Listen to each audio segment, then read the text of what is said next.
Alrighty, good evening again. Um, no, what the fuck's going on there? Alright, sorry for my language. Movie was playing in the background. Must have forgot to pause it. Um, so in just the last video I did, you know, I sort of finished off talking about, reincarnation and karmic law. Sorry, and how they should be, in my belief, in my way of thinking, fully incorporated. I need to fart. Gonna do it. Gotta let it out. Anyway, yeah, you've got to fully incorporate that into the education system. Fully incorporate, those concepts into our early education, our education through schooling, and teaching them, those spiritual realities. Teaching people to find their purpose in life, not just teaching people to find careers to follow. Because I know that's what it was like in my schooling. I was always pushed not to follow my purpose and not to dream and follow my dreams and to try to create a better world. I was always taught to look for what mold I would fit into, what career option did I want to do, and the essence of it was always, what do you want to do for the rest of your life? Um, And when you boil it down, it's more, well, what are you going to do to contribute to the system? And it's not said so bluntly as that, but when you pull it apart and you analyze it, it's more like, what are you going to do to be a good taxpayer, a good contributor to the flawed, faulty, and corrupt system that's in place? And how are you going to help us to sustain that, and to continue that on. And I was always on the fence of saying, on the side of the fence of saying, well, I want to be a contributor to that. I want to be this. I want to do this. I want to follow these dreams and that dream. And of course, that led me to drugs and alcohol because they struck me as freeing. Um, Living that party lifestyle, being a denier of the rules, sort of took, gave me a feeling or a sense of freedom over the system. I was doing something that they didn't approve of, that the system didn't agree with. Um, but then later on, sort of realizing that what I did was I fed into really fed into what they wanted, which was to root out the non-compliant, to root out the ones that didn't fit into their mold. I mean, they were much better off with me, say, on drugs, alcohol, partying, and not paying attention, not caring. Because while I was in that state, while I was in that world, I wasn't actively trying to make a difference. And I wasn't actively calling it out. But yeah, so essentially, what really needs to be start getting taught in schools is the concept of reincarnation as it truly is in accordance with karmic law. Um, you know, and start teaching people that we're not just living this life for this life to eventually die and, you know, that's it. And that's the teaching I got, growing up. That's sort of the concept that, was communicated to me over and over again through various different mediums. Um, not so much necessarily did my parents say that, but I mean, it's sort of subconsciously communicated to us through our schooling, the idea that you have limited time. Spend it wisely, and I hear over and over again a lot of people say you only have one life. You got to live it, and you see that now a lot, especially in the last. I don't really know when it started, the YOLO thing. You only live once. Um, and that culture really got ingrained. A lot of people started living there. It was always YOLO, YOLO this and YOLO that. You only live once. Um, as a very faulty and false concept. It's emphatically not true. Um, Perhaps this body that we inhabit only exists here once and will return to the earth as it has come from the earth, so it shall return. It it is a body of dust. It starts as dust, or it started as dust, it ends as dust. We're not eternal bodies, but we are eternal beings within these finite bodies. They can only take so much before they wear out, and we need new ones. We need to create a new vehicle of manifestation for us to exist in. And we do that. We do that through our lives. So, in this life that we're living now, we are constantly creating, or it's nearly like we're drawing up the blueprint, and then we begin to create and build um, the life we will live, or the vehicle in which we'll move in. Um, it's like getting the soil ready. It's that sort of thing to plant the seed that we will grow from. And whether that's another physical human body in this earth plane, or whether we transcend and move forward into a new body, but this is the life we've got. This is why we're so capable of building and creating with our hands in the physical world. Because we're built for creating a difference. We are architects. We are the builders. We are builders of the item. You know, I mean, with me, both actually and metaphorically, we are builders of that holy of holies. Um, and we have the capacity, we have the capabilities to create for ourselves, an improved body, not just in this life but in the next. So, why can we not in this life begin to create the conditions for our next life? And making that an important topic for focus, especially for younger kids and teenagers, and helping them to understand that, well, hey, this isn't the only life you will live.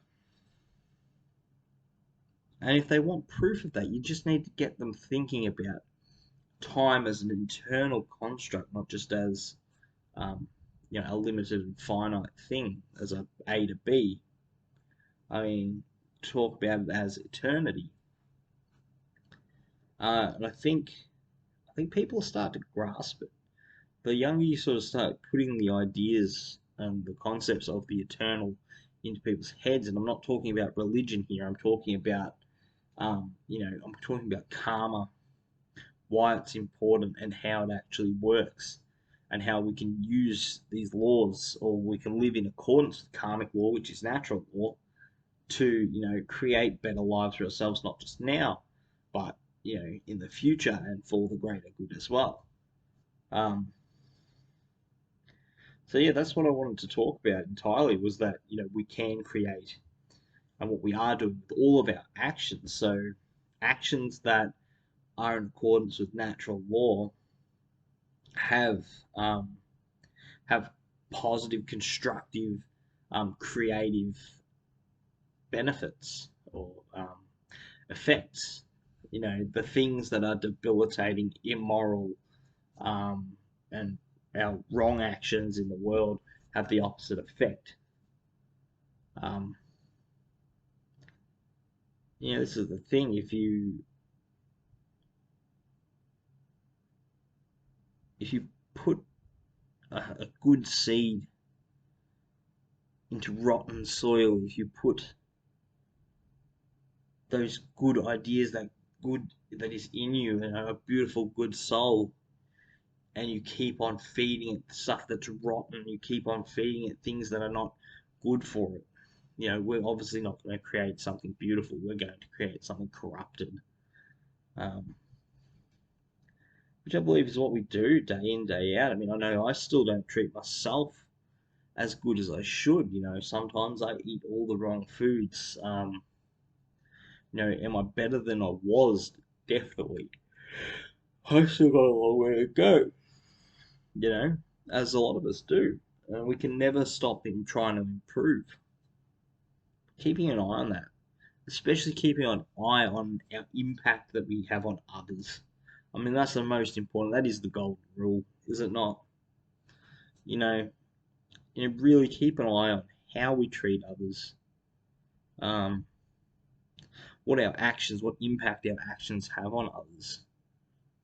And if our actions cause harm to others, to stop doing those actions and think of a better way to do things. Because it's not always that, like, if you do something, it has a bad impact and you truly didn't mean it, and I mean earnestly, it was just a mistaken action, well, you have a chance then to correct it, to not do it again, to learn from it and move on. If you keep repeating wrong actions, actions you know to be immoral, not just with yourself but with others, then expect to be creating a very corrupt, damaged, rotten future for yourself. Not necessarily in this life. I mean, this is the thing about karmic law, is it's not always straight away, and understanding that. And I think this is what people get caught out. They go, well, I've done. They might think to themselves, like, I don't believe in karma because such and such a person does such bad things, such immoral things, and they're still super rich, wealthy, got the beautiful wife, the car, the house. They should be suffering, shouldn't they? And it's not about suffering, but it's about what they're creating for themselves in the long run. I mean, and if we start playing the long game with ourselves and start really looking at um, what world we can create, because this is what we are. We are like gods, and we do create the world around us. We're capable of creating beauty. We are capable of creating paradise, Eden, but we're also capable of creating the worst kind of hells. The worst kind of depths and of despair and agony and pain. But of course, we're capable of the opposite. And because we're so powerful and we are such powerful creators, it's easy to create either of those things. It's not hard to create pain, but it's also not hard to create pleasure. It's not hard to create beauty, um, and to see beauty. And that's one of the first steps, I believe, too, is to really, especially for men perhaps, but I mean, women as well. I mean, anyone really, but I look at it from the male perspective, being male myself. And I know at one point, it was a hard thing to sort of look outside of that raw masculinity that we seem to have, and to acknowledge all the beauty in people, beauty in the world, the beauty. You've got to be able to see the beauty in everything, and be able to admire people that you see, be able to admire the trees and the plants and the birds and the bees, and just really look at all this stuff, and look at the food that we eat, and admire it for its beauty, and look for that beautiful thing. Because the more we're looking for beauty, the more we're focusing our attention towards the beautiful divine thing that exists within everything, the more we can align with beauty, the more we can bring that beauty out of ourselves and into the world. You know, my occult teacher really taught me a lot. But one of the things that he said that always really stuck with me, and he said it, um, so, I think succinctly is the word I'm looking for. When he said to me, he goes, Bailey, he goes, you know, when you love, he said, you're not just loving someone, or you're not just loving a thing. It doesn't just bring more love into your life, it brings more love into the universe or into the world. So you're not just loving a thing, you're not just experiencing love for yourself, but you bring more love, you bring more beauty into the world around you. Love is expansive, love is creative, love is infectious. And that's not to say that all there is to it is to show love, to show respect, and to, emanate beauty. It is one part, but our actions have to reflect our feelings, have to reflect our thoughts, and have to, it has to be an action. It is our thoughts, our words, and our deeds.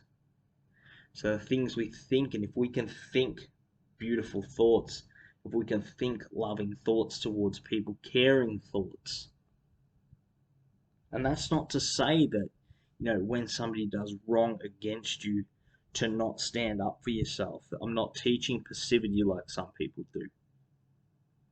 If you are wronged, if somebody comes at you with a physical offense to attack you, you should defend yourself, and you have the right to use equal force to do that. I believe in that. But that doesn't mean you should hate that person or pity them, but still show them loving kindness at the same time as beating their ass. No, it was a joke. But in all reality, if you're attacked, you have to defend yourself, and it is right to use equal force in doing that. Defense is different to attack, definitely.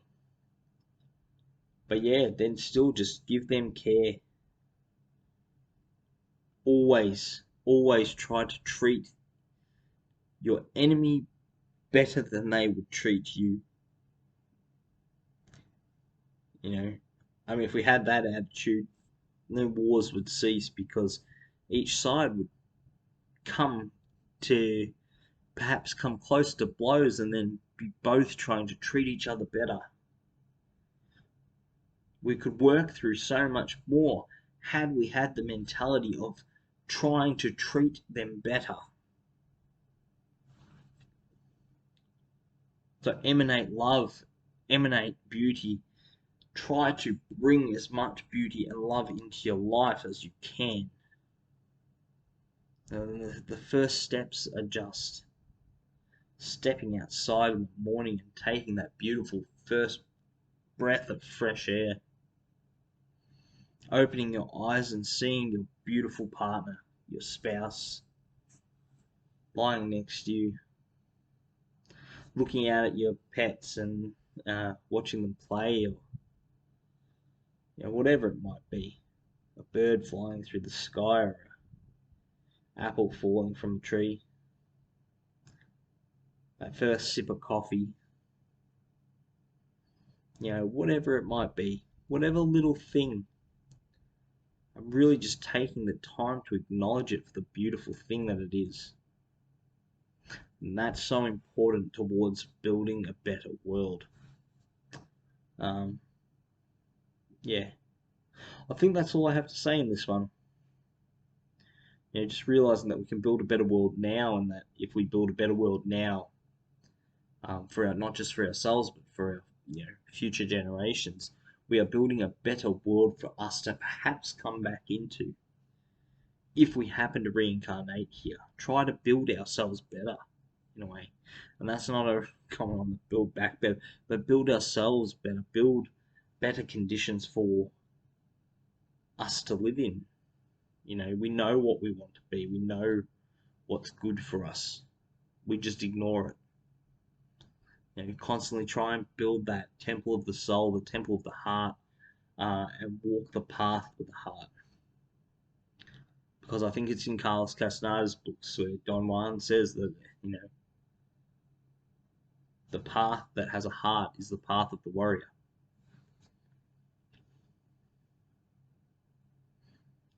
Always follow the path that has a heart. That's an important teaching. Alright, guys, peace out. Have a good night. Loves.